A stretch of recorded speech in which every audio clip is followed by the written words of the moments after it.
मैं एक सरकारी कॉलेज में प्रोफेसर के पद पर कार्यरत हूं। विद्यार्थियों के उज्जवल भविष्य को ध्यान में रखते हुए उन्हें पढ़ाई में बेहतर करने तथा क्लास में असफल होने पर निराश न होकर आगे प्रगति करने तथा विद्यार्थी जीवन में गलत संगति, नशा, भटकाव जैसे गलत रास्तों से दूर रखने के लिए कभी कभी छात्रों को कठोर शब्दों में समझाना पड़ता है, जबकि हमारा उद्देश्य उनका सुधार, कल्याण होता है, ना कि अपमानित करना। परंतु यदि ऐसा कहे कोई शब्दों से छात्र अनजाने में नकारात्मक प्रभाव डाल दे और वो मानसिक रूप से अत्यधिक विचलित होकर दुर्भाग्यपूर्ण कदम उठा ले, तो क्या ऐसी स्थिति में शुद्ध नियत व हित की भावना से बावजूद शिक्षक को पाप या अपराध का भागीदार माना जाएगा? अब जैसे हमारा कोई शिष्य गलत आचरण की तरफ जा रहा है तो हमारी इच्छा है कि अध्यात्म में उन्नति को प्राप्त हो, अच्छा महात्मा बने, उसके लिए हम उसको कठोर शब्दों से बोलते हैं। जब वो गलत आचरण में तनिक भी कदम रखता है तो उसके कदम को वहीं से रोक करके और उसको इतना भय आंतरिक और बाहर को सत्मार्ग पर चले।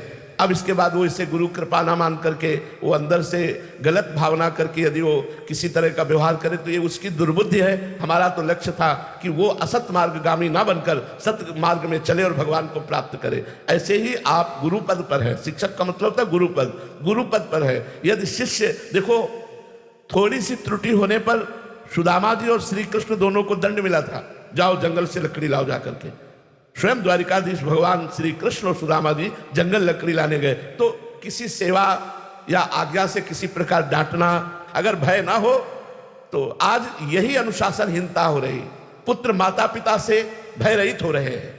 वो माता पिता को भयभीत करे, अगर हमारे ऊपर आप ऐसा कहोगे तो मैं कर लूंगा। अब वो माता पिता भयभीत हो गए, गुरुजनों की आज्ञा का उल्लंघन कर रहे हैं, इसीलिए व्यसन और व्यभिचार में प्रवृत्त होते चले जा रहे हैं। यदि कोई ऐसी घटना स्वयं घटाता है तो उसकी दुर्बुद्धि है, आपका उद्देश्य उसका अहित नहीं है, उसका मंगल है, इसलिए आप निर्भय रहिए। महाराज जी, बहुत कठिन हो गया है आजकल, मतलब शिक्षकों को भी बच्चों को पढ़ाने के लिए जो एक शासन बहुत कठिन हो गया है। इतना कठिन हो गया है कि 4 विद्यार्थी मिलकर शिक्षक को पीट रहे हैं, घर वाले मिलकर के उसके ऊपर मुकदमा दर्ज कर रहे हैं। ये बहुत ही नादानी है।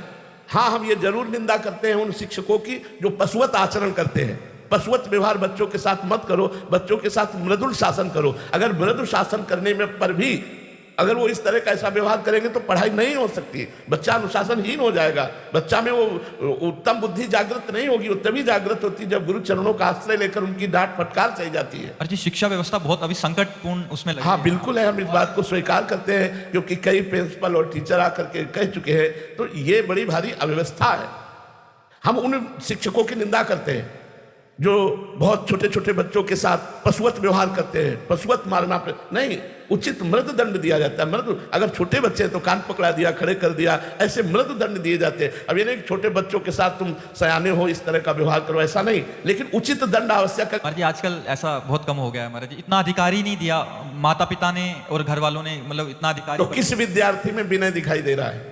वो भी अभाव हो गया महाराज जी। विद्या विनयम ददाती, विद्या विनय प्रदान करती। कहां विनय? माता पिता को कठोर वचनों से उत्तर देते हैं बच्चे, कठोर व्यवहार कर रहे, व्यसन कर रहे, व्यभिचार कर रहे, कहां शासन रह गया? तभी तो हम कहते हैं कि हम सब लोगों को मिलकर के आध्यात्मिक शिक्षा भी देनी चाहिए, जिससे बच्चों में कुछ सद्ज्ञान जागृत हो, ये असद व्यवहार दूर हो। असद व्यवहार जितना बढ़ता चला जाएगा, बहुत तरह से बच्चों की हानि हो रही है। बहुत तरह से व्यसन में फंस गए, व्यभिचार में फंस गए, ब्लैकमेल किया जा रहा है, कोई सहयोगी नहीं मिल रहा तो कर रहे हैं। कई तरह से बच्चों की हानि हो रही है। हम चाहते हैं माता पिता मिलकर, शिक्षक मिलकर और अपने संतजन मिलकर अपने समाज के नवीन, ये उज्जवल भविष्य है भारत के, इनको संभालने की चेष्टा की जाए।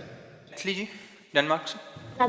राधे राधे महाराज जी। महाराज जी, मैं पिछले 1 साल से आपको सुन रही हूँ और आपसे प्रेरित होकर राधा नाम भी शुरू कर दिया है, लेकिन मेरा कोई इष्ट ना होने की वजह से सारे नाम प्यारे लगते हैं मुझे। क्या ये मेरी आध्यात्मिक उन्नति में बाधा बन सकता है?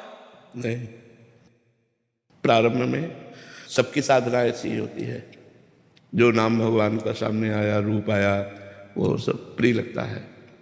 आगे चलकर जब उन्नति होती है अध्यात्म में, तब फिर एक में रति हो जाती है। प्रेम बहुत से नहीं होता, प्रेम एक से होता है।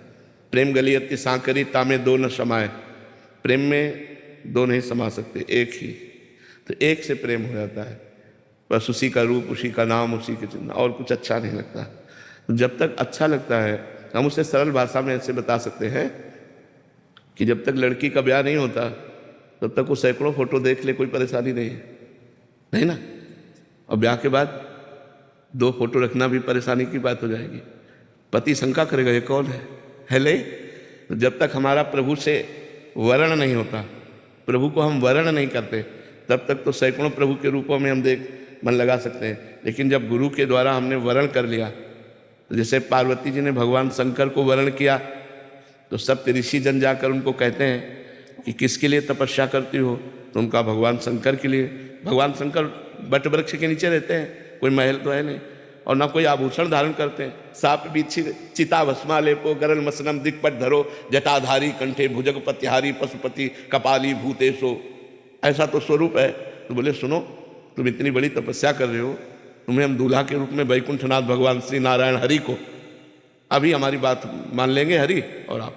तो देखो माता जी ने क्या कहा, पार्वती जी ने कहा माना, लेकिन जाकर मन जे सन रमे ते ते ही सन का बोले कोटि जन्म लग रगर हमारी बरऊं शंभु न रहूंगा, करोड़ जन्म लूंगी और हर जन्म में तपस्या करूंगी कि भगवान शंकर हमारे पति हो, भूल कर भी मैं किसी को स्वीकार नहीं करूंगी।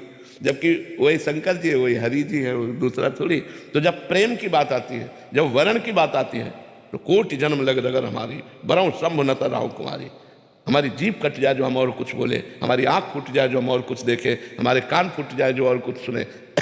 हरिवंश महाप्रभु कहते हैं रसना कटो जो अन रटो, निरखि अन फुटो नयन, श्रवण फुटो जो अन सुनो, श्री राधा जसमैन। राधा के बिना कुछ नहीं। पर वो बात बहुत आगे की है, अभी प्रारंभ की स्थिति में चलने दो ऐसे, जब वो आगे आएगा तब फिर वो रंग आ जाएगा।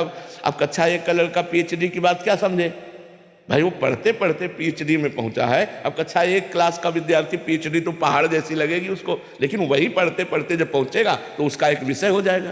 तो इसलिए हमें डरना नहीं है कि बहुत ऊंचाई की बात है, हम उसको धीरे धीरे उन्नति करें और अध्यात्म उन्नति के द्वारा हम वो स्थिति लावें।